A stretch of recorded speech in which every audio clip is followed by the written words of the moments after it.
Hey guys, welcome back to Next Level Gardening.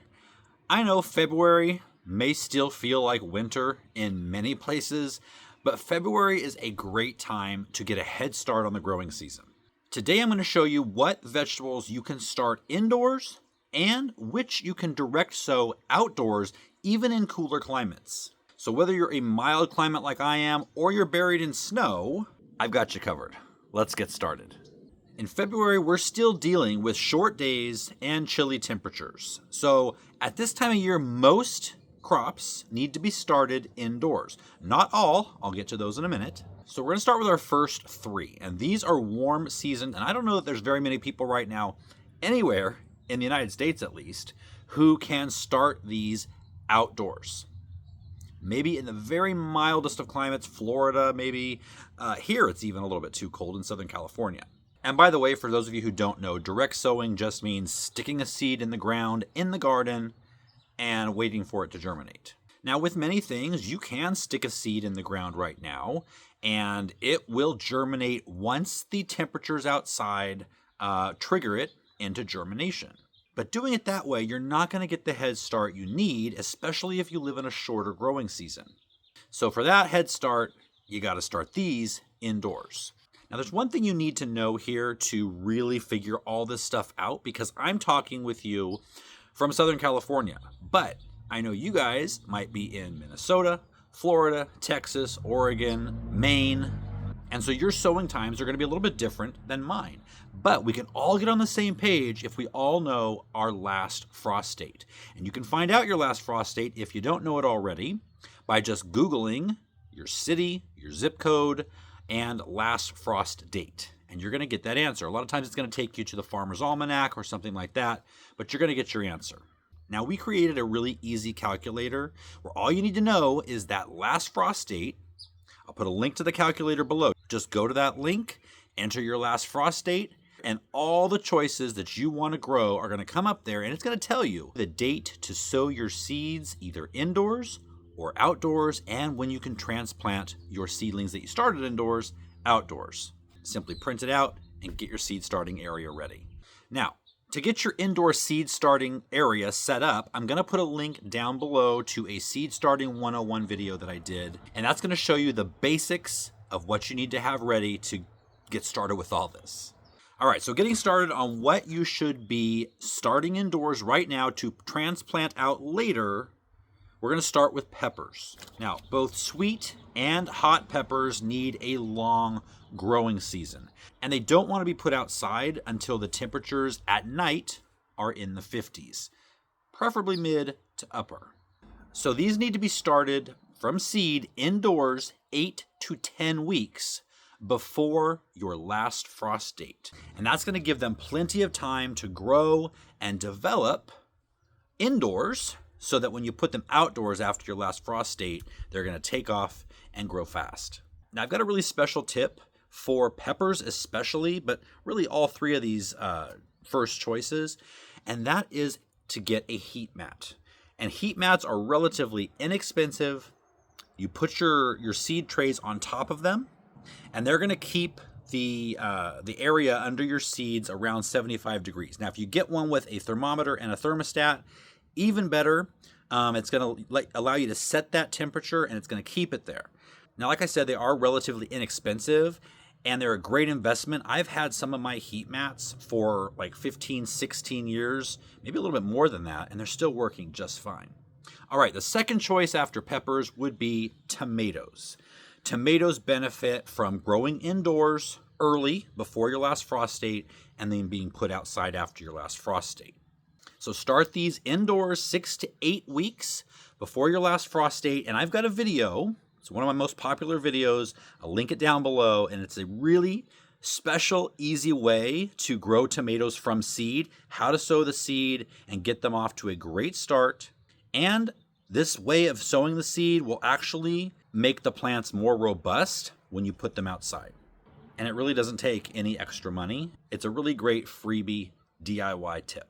Now, if you live in a cooler climate or a short season, growing season climate where you can't put your tomatoes out until maybe April, May, even later than that, you want to choose a tomato that's developed for your cooler, shorter season.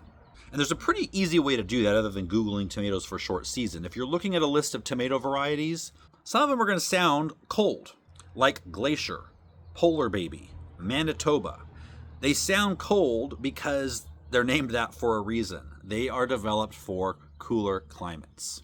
Now, the heat mat is not needed. It's not 100% necessary for tomatoes like it really is for peppers to get growing early. But with a heat mat, you can get your tomatoes to germinate. My record was 2 days after sowing the seed. If you keep that area under them about 75 degrees, you're going to get a 2-day germination time, possibly 3, but it's really quick. And then the third choice is in the same family as peppers and tomatoes. That's the nightshade family, and that is eggplants. And eggplants you're going to treat exactly the same way we just talked about tomatoes. All right, now we're going to talk about some cool season crops that you can start indoors or possibly outdoors, depending on where you live. So that is the brassica family, and that's broccoli, cauliflower, Brussels sprouts, cabbage, kohlrabi. All of those things are in the brassica family, and they love cooler weather. Not freezing weather. So if you have a freeze going on right now, but your last frost date is within 4 to 6 weeks from now, you can go ahead and get them started indoors. They can handle really cold weather once they're germinated. So if you have a mild winter where you really don't get freezes at all, maybe you get frosts occasionally or often, but they're not hard frosts, you can go ahead and plant your brassicas back in October, November. They grow through the winter and they'll start to produce or be ready to harvest in February, March. So if you are still getting some frosts right now, and you can basically plant seeds or transplants in the garden at any time from October to February, March. The next choice is onions and leeks. Now we're talking about bulb onions, bunching onions, and leeks. Now I grow my onions from seeds or transplants. They do have onion transplants. This year I'm getting a later start, so I'm planting the transplants. But if you're growing from seed, now's the time to start them. In milder winter climates like mine, if you're going to grow from seed, you want to start them in the late fall and then get them out in the garden when they're about 6 inches tall. Now, if you live in a cooler season climate, they will germinate even with some light frosts, as long as you're not having freezes or heavy frosts. If you still are having heavy frosts and freezes, definitely get them started indoors now. Now, depending on where you live, depends on the type of onion you want to grow. If we're talking about bulbing onions, for bunching onions, salad onions, green onions, doesn't really matter. But if you're wanting bulb onions, you need to know where you are. We're talking about the United States right now, but you can follow the latitudes all the way around the globe. But I'm going to put a map right here. There's long day onions, short day onions, and midday onions.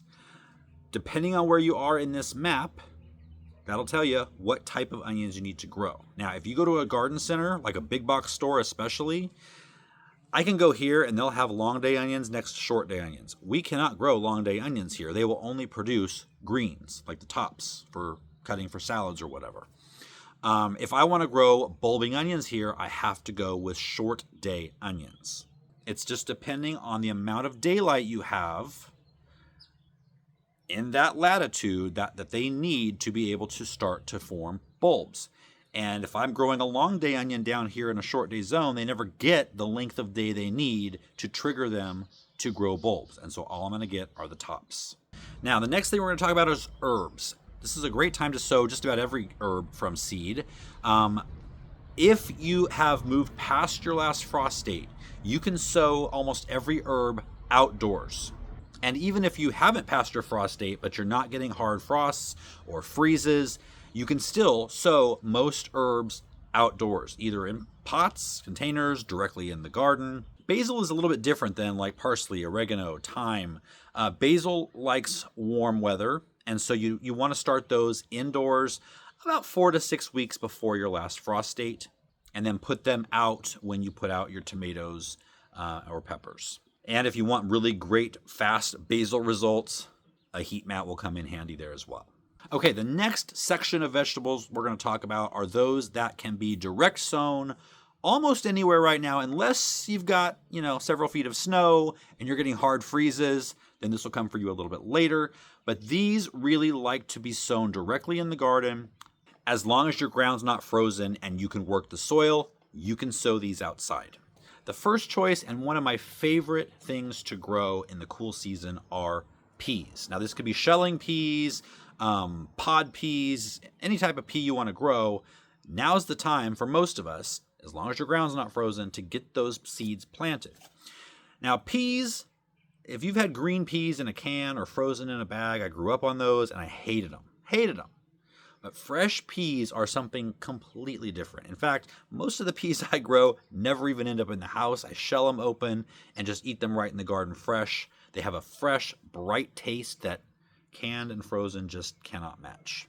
Those germinate best in soil conditions right around 40, 45 degrees Fahrenheit. To speed germination, you can soak the seeds overnight in a bowl of water and then plant them out. And you're going to plant the pea seeds really close together, like within 1 to 2 inches. And then have something for them to grow on. They have bush peas, but if you're growing climbing peas, which most of them are, you want to have some kind of trellis, so either a fence with string. My favorite thing is just a cattle panel or some type of wire panel that I will put along the edge of my bed. And it's not just the peas you can eat. When a pea starts to flower, there'll be a flower and then a couple leaves and one of the little spiraling tendrils. If you pinch those off and eat them raw, put them in salads, or you can stir fry them as well, they have a great fresh pea flavor. And they make a really nice addition to salads with the flowers and the little tendrils. It just makes the salad look unique and give it a great taste. Some other crops you can grow right now by sowing the seed directly in the garden, as long as your ground's not frozen, would be a lot of greens like spinach, chard, kale, the Asian greens. They're really cold tolerant and they can thrive right through temperatures down into the teens. In fact, kale especially tastes better after it's been through a frost. It gets sweeter, less bitter. Now, I'm telling you that because I've heard that from many other people who don't live where I live. For here, kale's just always bitter. There's nothing I can do because we don't get that kind of frost. Carrots and parsnips are my next choice, and you really don't want to transplant carrots or parsnips. They don't do as well. And so really your best choice is to sow them into the garden once the soil is workable, it's not frozen. And carrots take, quite a bit of time. So getting them in as early as possible is the best. A great way to do it, because the thing about carrots is the seeds are really tiny and they also don't want to be covered up. So it's really hard to keep the seed moist enough to allow germination, but still let the light in, which is part of their germinating factor. So there's a few different ways to do this. You can cover the seeds with a board, a light piece of wood, give it about 7 days, lift up the board, see if you see any little white sprouts from the seed.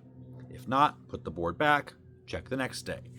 Once you start to see those white sprouts, remove that board, make sure they're still moist under there, keep them moist, but within just a couple of days, they're going to have their taproot put down and they'll be able to collect moisture from the soil. Now, if that sounds a little bit too time consuming, checking under the board every day, you can put down a really light layer of vermiculite over them or a very thin layer of wood shavings. Both of these do well. I like the wood shaving method better. I had a better result from it, but that keeps the moisture in the seed and the soil, but it still allows enough light to get through to germinate those seeds. The next choice is radishes. Radishes are probably one of the fastest things you can grow from seed to harvest. We're talking in less than a month, sometimes 3 weeks. But they do like cool weather and sunshine, a mixture of both. If you've had trouble with radishes before, it's probably because you grew them in too warm of weather or there wasn't enough light. So again, for best results in all of these, no matter where you live, find your last frost date on Google, click the link below to go to our calculator, and again, you're going to get exact times of when to start those indoors and or outdoors. And if you're still in a deep freeze right now, don't worry, March will open up a lot more planting opportunities for you. If you love growing tomatoes, they're one of the most popular things people grow, but you want to find the exact right tomato to grow for your climate, click on this video right here. I'll see you guys next time.